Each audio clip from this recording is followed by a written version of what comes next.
Before to proceed to our next exciting topic, I would love to express my gratitude to all the speakers of the previous panel that we have enjoyed. Their insightful contributions to the gatekeeper value have enriched our knowledge, our understanding, and inspire all the audience, I'm sure, for the next meaningful discussions that we are going to enjoy today.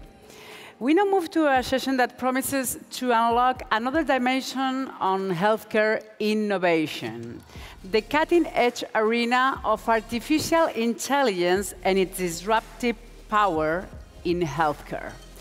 It is my pleasure to introduce Mr. Rohit Aile, Head of Health Innovation Group at Samsung UK and Innovation Manager at Gatekeeper. Mr. Aile will guide us through an exploration of the groundbreaking innovations introduced by Gatekeeper in this field, strategies employed by the medtech industry to enhance clinical processes through artificial intelligence. He will share success stories from a startup in the implementation of AI-based solutions and delve into something very important, the ethical and regulatory considerations essential in this evolving domain. He will talk here for all of us with the rest of the speakers. I hope you enjoy this next session. Please, Mr. Aile, you're welcome. The stage is yours. Applause. Good morning, Madrid. So, I stand before you today to talk a little bit about how AI is creating a revolution for healthcare. And I will also talk a little bit about our journey from impact, from concept to the impact that we have generated. And with me today, I want to welcome Natalie Virag, Ignacio Medrano, and Janos, who will be joining us online. So thank you so much for sharing this stage with me, and welcome to Gatekeeper closing event. So as customary, I should talk a little about Samsung. So Samsung Health is a holistic approach, or wants to provide a holistic approach for healthcare, putting user right in the center to experience healthcare, stepping forward and making sure that we pave ways for preventive medicine based on the pillars of lifestyle medicine.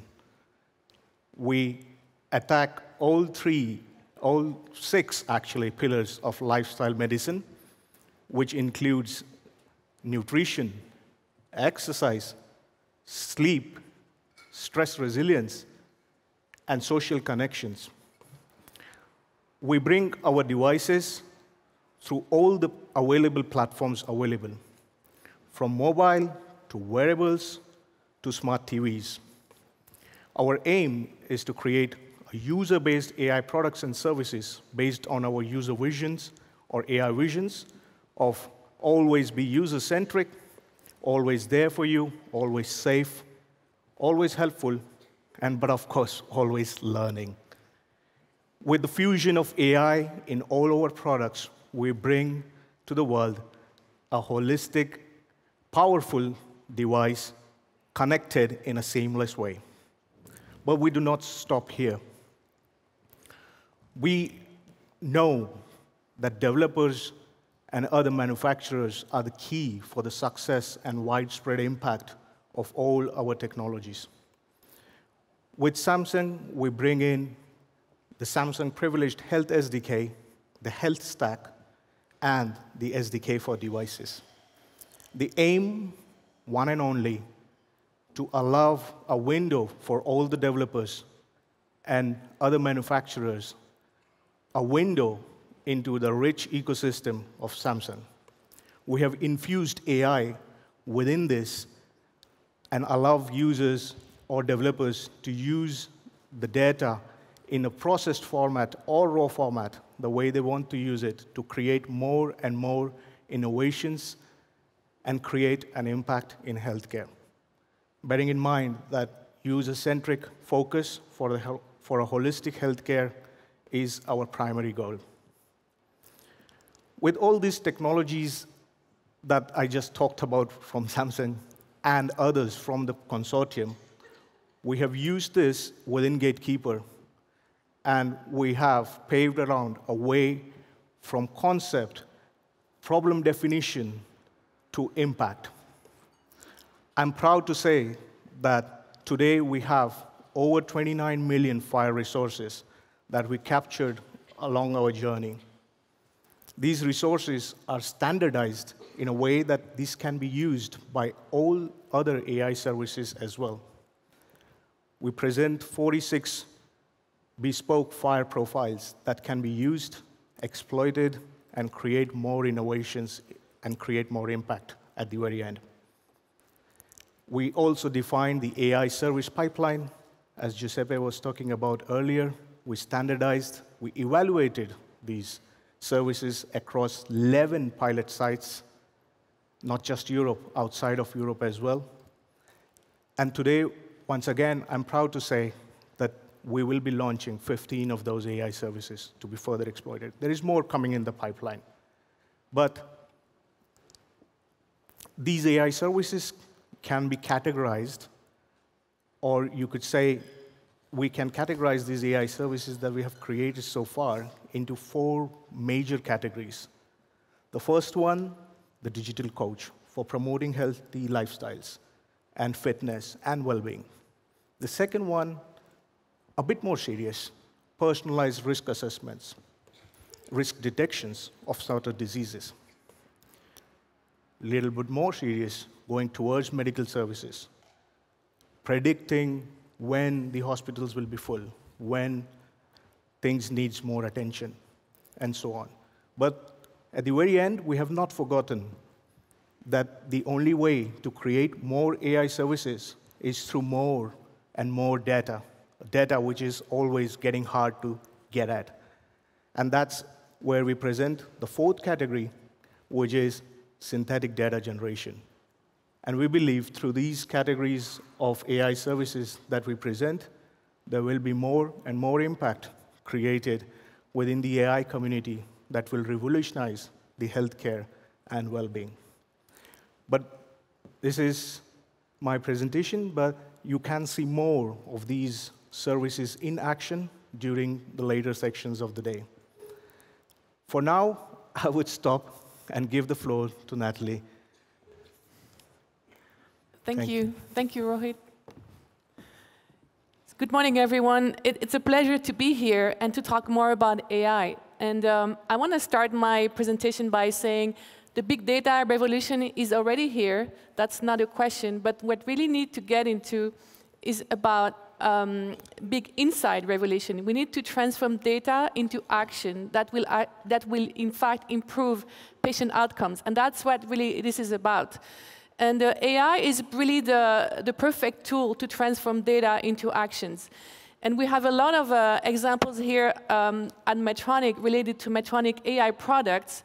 And I would like to drive you through some of these products and show you examples of potential improved patient outcomes based on these products. And how this can show us the way on how AI can change and revolutionize healthcare, which is the topic of the session. So if we go to the upper left, you see an endoscopy module called GI Genius, and this is about early detection. So colorectal cancer is the 2nd cause of death in the US, and when gastroenterologists look at colonoscopy images, 1 out of 4 adenome, which is a type of polyp cancer, is missed. And the reason why it's missed is because human eyes, it's very hard to detect those polyps with human eyes. So that's why we're using those AI-powered endoscopy modules. And by using these, we can lower by half the number of misdetected polyps. So you see here the importance of early detection. The second example is in the top middle. It's about personalized treatment for diabetes patients. So we know that type 1, there is not a one-size-fits-all treatment for patients with type 1 diabetes. And how do we handle this? Basically, we have AI-powered algorithm coupled with glucose monitors and insulin delivery systems to make sure that we can find the best treatment for every patient and allow every patient to monitor how they should deliver the insulin. And that's the second example, personalized treatment. The last one on the top row on the right is an insertable cardiac monitoring system that we implant into the, here at the top upper right, sorry, for up to 4 years to detect the cause of abnormal rhythms. And this helps basically the physician to make the right diagnosis. Now we can power these implantable cardiac monitors with AI algorithm, and the consequence of that will be that the false rate, the detection of the false rate, the false rate number will decrease by 91%. And this is another example. Now, if we go to surgical, we also have tools that are available, and the bottom rows show two examples. On the left, you see the touch surgery application, which basically provides a video to surgeons to help them improve the performance of the surgery. So adding data and helping, in this case, a video surgery helps having a better performance during the surgery. And the last one is the ABLE surgical suite to help physicians during cranial or spinal surgery. And it's really bringing the AI into the OR and connecting everything together and providing, during the surgery, a robotic surgery, the clinicians with the right information to make a procedure that is reproducible and remove the uncertainty in the procedure. And today, only 4% of procedures surgical procedures are done by robots, but we can imagine if we can actually remove the uncertainty and better reproducibility, we can have more procedures, less invasive, with a shorter recovery time for the patients. So I'm showing these, and if we go into, how do we bring this to the next level? So really, AI should do two things. Number one is improve patient outcomes, but also improve the operational efficiencies within the healthcare system. So if we ask 72% of healthcare providers believe that for non-clinical activities, AI can help, therefore freeing time for clinicians to spend more time on the patients. That's on the patient side, and of course, it can help us lower the cost. When it comes to the patients, the improvement, we can have, today what is really used is remote procedures, improve detection, prevention, and also medical imaging, as you saw before. Right now, it's very much used to guide procedures or guide right diagnostics. So this is really, operational efficiency and patient improvement, patient outcome improvement. And the examples I showed you is really improved accuracy, and we saw this with the Link implantable recorder, early detection, we saw it with the AI endoscopy modules, the GI Genius, and also healthcare access. I think this is a very important aspect, that AI will help us address more people, especially the underserved populations. This is another aspect that I haven't addressed here, but that will be provided by AI. And I want to end up this by mentioning that these uses of AI bring up, of course, some new questions we haven't thought about before. So it's really important, and I think in this session we will address it, to address the ethical aspect of AI. And Medtronic just published an AI compass about responsible use of AI, and this will be important when we come up with these new solutions to also look at this. And I think Rohit, you want to go next? Or? Sorry. And I want to do the next speaker, which is Ignacio Medrano. Go ahead. Yeah, thank you very much. Thank you, Natalie and Rohit. It's my pleasure to be here. Thank you for having me at Gatekeeper.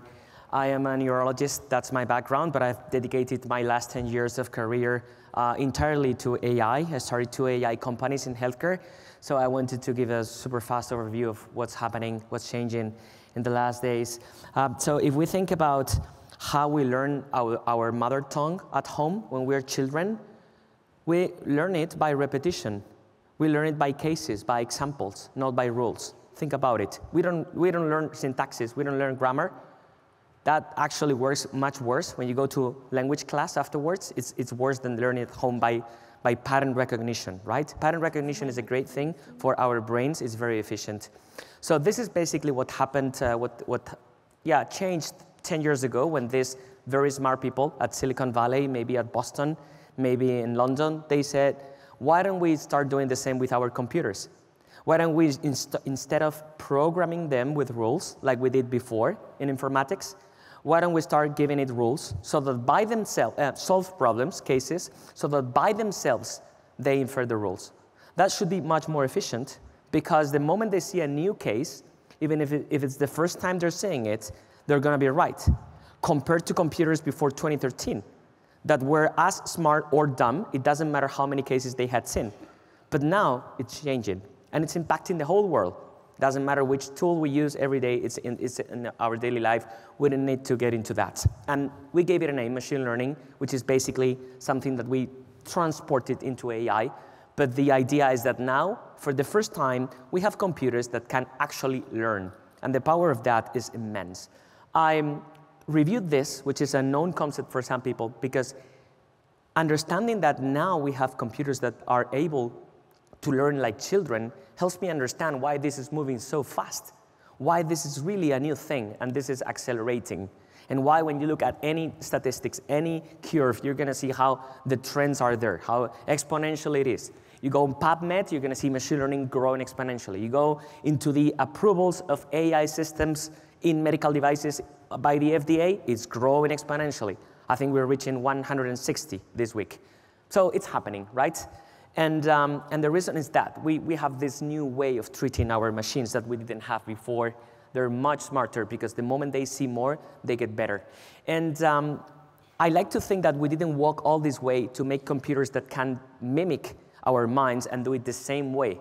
We did it to go a bit beyond. We want them to do things that we would never be able to do with our human minds.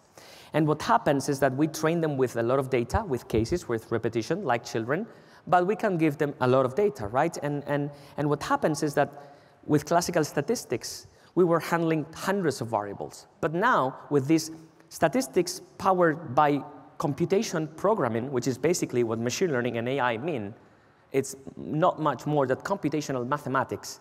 We can go into hundreds of thousands of variables. And that means that we can associate and correlate variables that our mind would never be able to do. And that means basically seeing where we cannot see, the way Eric Topol, the biggest authority in the world in healthcare and AI, puts it, which is now machines, for example, this is just an example, by looking at the ECG, can see things that we would never be able to see as physicians. Not only gender or age, but anemia or kidney disease or who will have a heart attack. They are really seeing beyond our human sight. And that is impactful because the next thing they will see will be biomarkers, and it's actually already happening. So in a way, it enables precision medicine. And that's why this is fascinating and not just one more technological trend. It is here to stay. You see, New England AI is already there, the addition. It's here. It's going to stay. It's just the new way of doing statistics. Now, the way it works is that you need to give it data so that those algorithms work, right? And we have a ton of those in healthcare. But what is happening in the last maybe 1-2 years is that for the first time, these verticals of data are starting to merge. So it's not, before it was CT scans and machine learning or ECGs and machine learning, but now we're seeing the first academic groups which are mixing them. So now it's fundoscopy and genome, and then you predict macular degeneration, like that paper there. Now it's histopathology and genomics and medical records, and you predict who is going to respond to a certain drug. So I think this is a key word for today, multi-model. We already arrived to the world of multi-model, multi-data layer, because that improves the precision. And one of the professionals that knows the most about this is the Chief Information Officer at Mayo Clinic. And I was listening to him, and he said, this is the order which I recommend in order to set up the right multi-model data lake. I recommend to start with images, because it's a bit easier and obvious. Then I recommend going to structured information. Then I recommend to go to unstructured clinical notes. Then maybe telemetry. Then maybe omics. And then let's say the biggest The most difficult part would be to add environment information, but that would be quite far away. But different healthcare systems are trying to catch up with this schema, right? And we're at different stages, but we're all moving into this direction. So this is what I do. This is my job. 10 years ago, when I realized that machine learning was going to explode in healthcare, I thought, look, why don't we pay attention to helping hospitals put together fragmented pieces of data layers, because it's going to be multimodal. So we started dealing with those fragmented databases and putting them together and paying special attention to unstructured information. Because in text, there is a lot of information, outcomes, toxicities. That's all in text. So you need it. So we began working with clinical natural language processing, multilingual, very similar to what ChatGPT does now. Similar algorithms behind.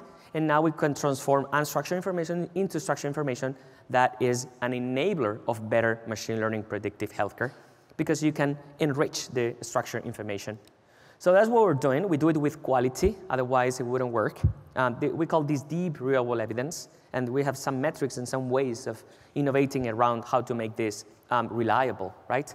Yeah, and exporting it to the world. But I wanted to finish with one more maybe piece of good news. So all those 160 approvals on medical devices and AI in the FDA already happen only with retrospective information. And we as clinicians, we don't like retrospective information that much. We like it prospective. We like proper clinical trials, because reality is reality. And so just 1-2 years ago, we complained a lot in the journals, in the editorial journals, because we said, look, we don't have prospective clinical trials with AI. But this is changing. This picture is quite new, and we see that the first clinical trials involving AI across different specialties and countries are already here. And so I think that's good news, and that's probably the direction. Because what is going to differentiate the outside from the inside? What is going to let's say, prevent us from the big noise of the generative ChatGPT type of AI from proper AI validation? So for me, today, there will be 2 words, multimodal and validation. I think this is the moment we're going through right now in AI and healthcare. Thank you.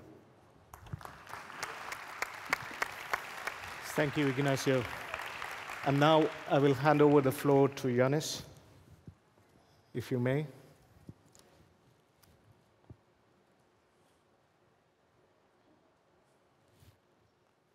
Yannis, I'll be controlling your slides today, so please let me know when you want to move forward. Thank you for joining us. Thanks a lot. Thanks a lot.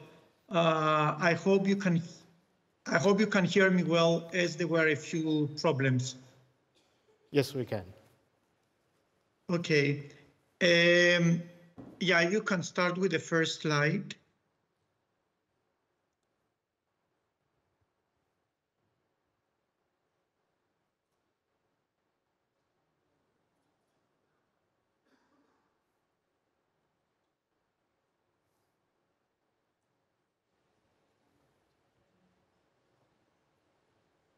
Agents create a great potential to transform healthcare.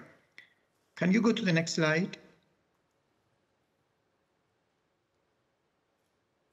Yeah, at the same time, now going back to 2016, around 2016, when the current commission started coming into office, there were several questions which arose as a result of this influx of AI, influx of data.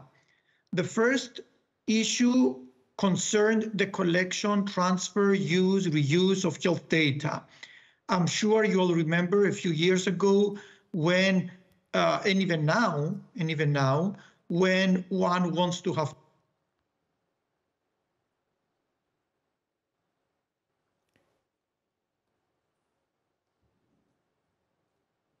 Janos, the connection seems to be bad. We seem to be losing you.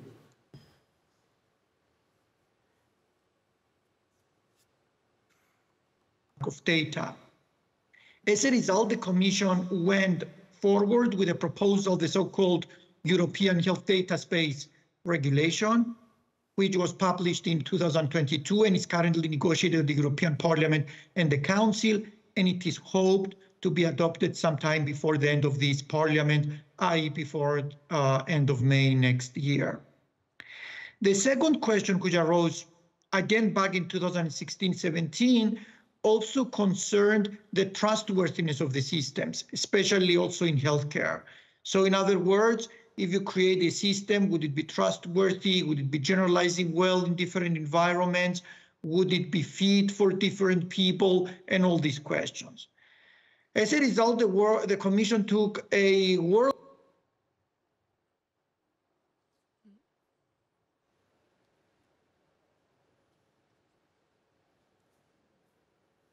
that was proposed in April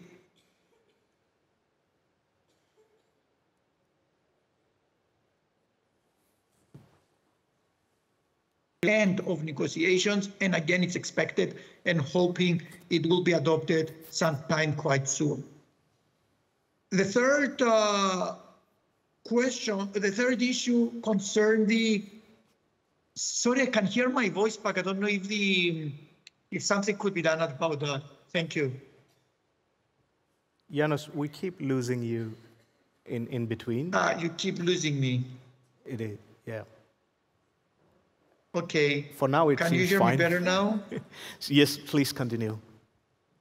Yeah, so the third, I hope you got to be the first two, but at least you can see also on the PowerPoint. So the third challenge that it was faced, at least in the last 4 or 5 years, was on liability issues.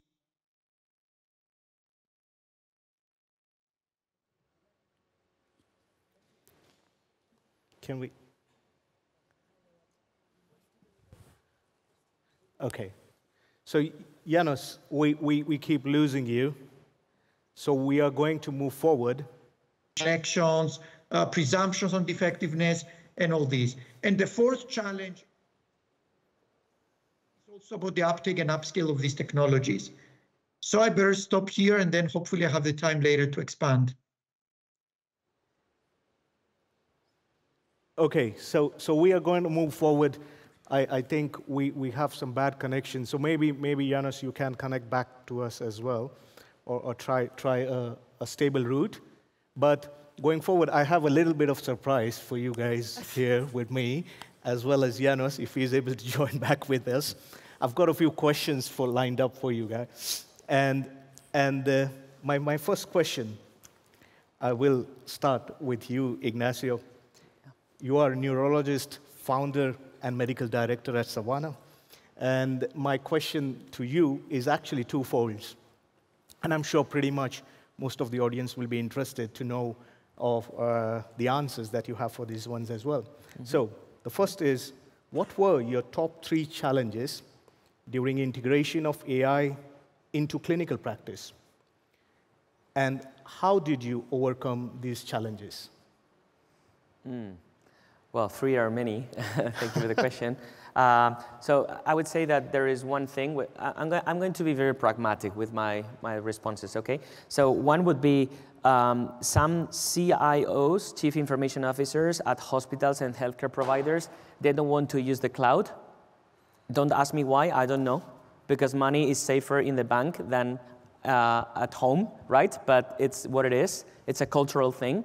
And it happens in an heterogeneous way, depending on where you are, in Europe and even in the US. So that's one thing, and we're moving on. People are moving into the cloud, finally. So that's one thing. The other thing is related to I would say the fragmentation that is even unknown. So we arrive to a hospital and say, look, we want to do this project. We're going to create a predictive model for thrombosis. And we need databases from pathology, microbiology, and clinical reports. And they say, we don't even know where they are. And it takes them 1 year to find them, to find the databases. So that's also changing. People are putting a lot of order now. People are understanding that the wardrobe needs to be properly tidy. And that's making our lives easier, I would say. The third one is probably related to a confusion that existed before with informed consent. People thought that because medical records were created for patients, it was unethical to use them without their consent. Thankfully, some people at the European Union were very brave, and they said, look, that's not true.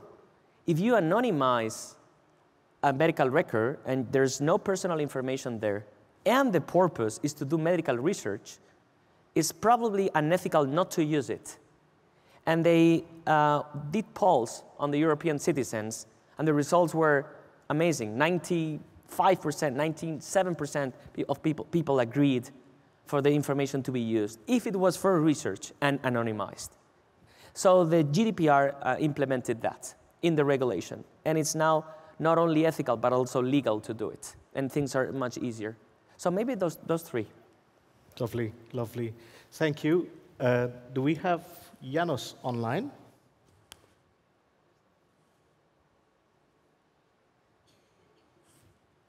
I can hear you well. Oh, lovely, lovely, Janos.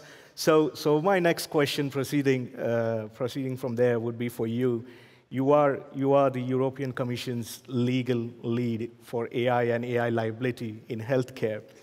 And I would like to understand from you what is changing at the EU level relating to the new technologies such as AI and how this fosters or this would foster innovation.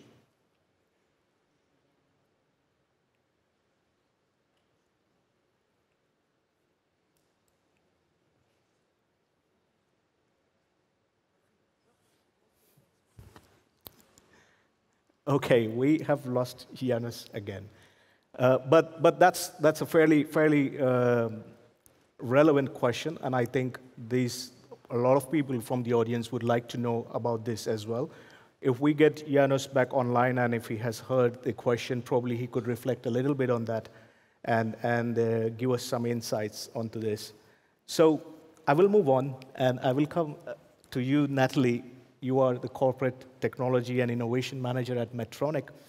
And I would like to understand, from your point of view, what role does corporate innovation play in the successful implementation of AI-driven healthcare solutions? Yes, that's a good question. And as I said, there are many players in AI that should be involved, obviously not only corporate, but I think the medical device industry in general has a role to play, as do the other players. But I feel like the medical device industry is very different from the other industry because we have been involved in healthcare for many, many years. And so bringing tech to healthcare poses some challenges, and that probably delays the adoption of these AI technologies in our area. And it's really, you have to know about regulation processes, and really, I think the title of this session is From Concept to Impact. And I think this is where industry can play a big role by bringing all these concepts into the clinics and really having an impact on the patients. And there are several reasons for that. Well, we have the experts that are both in the tech field and the medical area. They know both areas, so it's kind of bridging the tech with the healthcare. We also have a long experience in the regulatory how to submit regulatory processes, and people would be surprised that I think about 700, FDA has approved already 700 AI-powered devices. So so that's what I'm saying. It's not, I would say, maybe not completely new, but not as broad as we hope or as it could be. So there's some improvement there, but I think an industry like ours can help getting there. And the examples, that's why I showed exactly the example that I showed before, to show you that these products are on the market and really trying to, the first step towards having AI more generalized in our industry. And but I still think it takes a village to get there, so I don't think we are the only player there, but working together. And that's why I think this project like Gatekeeper is really a great platform, because we need everybody to get there. So I really like this collaborative approach, and especially projects like Gatekeeper that are really needed to bring us where we need to be. Thank you, Natalie. My next question was actually for Janos, but I'm not sure if we have him online. No. Right. So I promised myself that I will not have more questions for you, but just 3 of them. But now that we have a little bit more time, I'm just going to throw up a question, and please feel free to pick up if you'd like to answer. If no, no comments would be suffice at this stage. So, we hear a lot about patient-centric healthcare all the time. Some of my speech also had it. So my question is, what role does AI play in this? And how it can transform user experience? Yeah. I mean, you want to go? Or I can go. We'll take turns. I tried with those examples to show how exactly it can save. So I see several things. First of all, by making healthcare more efficient, it can free some time from clinicians to spend more time on actually patients. That's the number one. And I think this is very important because I think the hospital are under a lot of pressure, not only cost, but also healthcare staff is under pressure. So if we help them, I think it would be a better experience for the patient. Then the second one I see is about, every patient is different. So how do I personalize a treatment for me? And this is what AI can help us achieve as well. Like I showed a few examples. And then the other one, I think also empowering the patient. So we are moving from detection to prediction, prevention. We talk about well-being, etc. So I think the patient will become an actor of their healthcare and more part of it, and get engaged. And I would say, this self-administered care, this wellness area that I think we will enter thanks to AI, I believe will also really empower the patients. So these are the three things I see. Taking the driving seat, then. Exactly. Yes. Do you want to add something to this? Okay, because I agree with all of them. And people have more fun when we have a debate. I'll be a bit maybe. I'll try to provoke the discussion with the first one. So I agree, precision medicine AI, there's nothing more patient-centric than that. And of course, having the power of having an AI healthcare system on your phone. So you see how Amazon is already launching it in the US. $9.90, you get healthcare on your phone, powered by AI. It's going to happen. It's a no-brainer. So let's go to the first one. Because Eric Topol, biggest authority in the world in healthcare and AI, cardiologist, San Diego, he says, AI will make medicine human again, which is what you said, because it frees time for doctors. But I'm not sure that's the case, because I don't know if that's how economical systems work. And I am afraid that this is a bit like the telephone companies, and it becomes low-quality AI care. In the sense of, I have AI, what I do is I reduce even more and more the budgets and the doctors. And it ends up being automatic, but at the same time, very inhuman. And you end up talking to a machine and getting crazy. Same experience as with telephone companies. Yeah. So I'm wondering if it's really a positive thing or not. I just don't know. I throw the and doubt. I think the key there is really about outcome. Patient outcome, and that should be the driving force in here.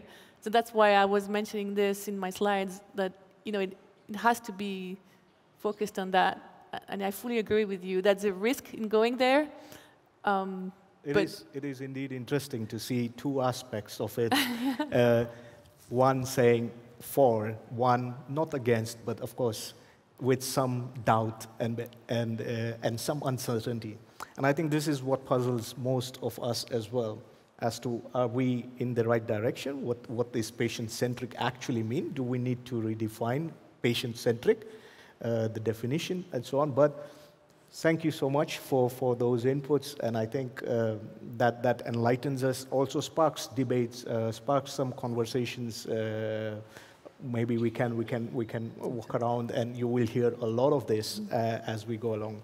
But I think I must ask one more, if you are with me.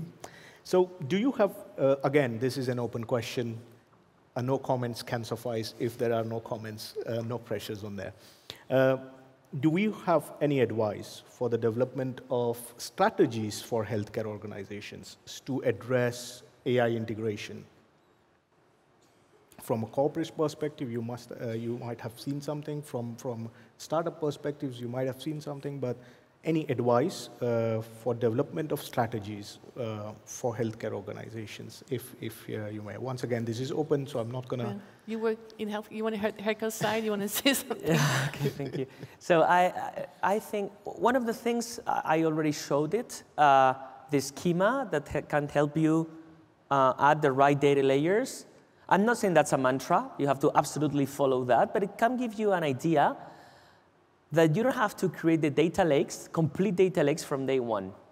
This is what I saw in California 10 years ago, and now I see it here in Europe, that we're sometimes too ambitious with trying to have everything, images and genomics and structure, unstructured, everything the first day.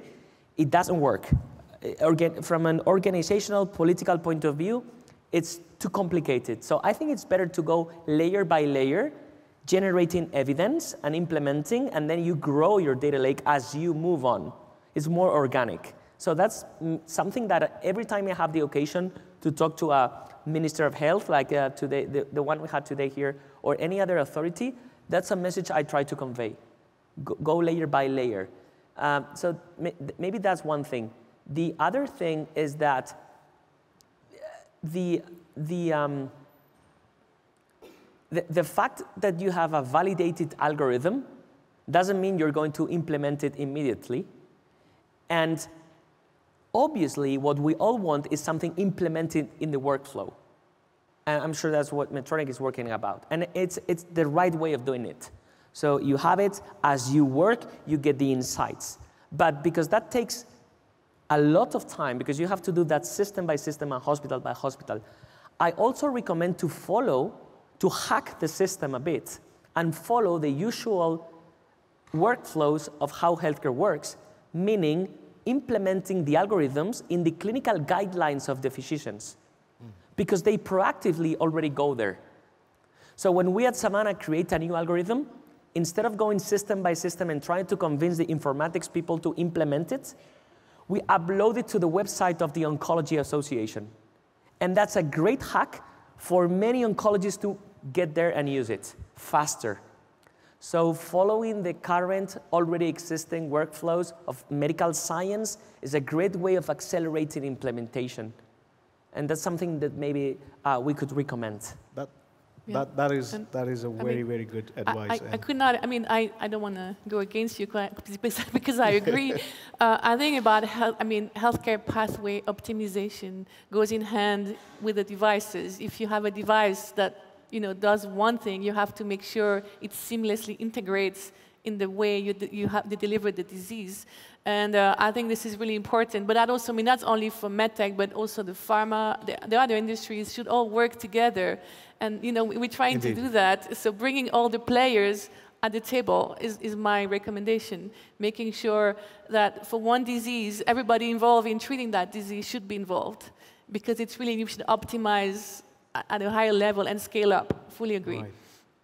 So on one side, we hear that we have to approach it step by step, always step by step, to make sure we are not imposing a lot of information straight away and complicating things for ourselves. And at the other side, we are also saying that we should involve all the partners or all the stakeholders from that particular disease path pattern. Very interesting, and thank you so much for those inputs. I'm pretty sure this advice will go a long way for a lot of us, and we can take this forward. Well, we have a little bit more time, and I'm going to pose on a final question for both of you. Thank you for being my guest. I think he's back. Janos. Hello. Oh, great. We can hear you. So, Janos, as I was saying. Sorry for the bad connection. We missed a lot of your slides, but we wanted to know from you what is changing at EU level relating to new technologies such as AI, and how this fosters innovation.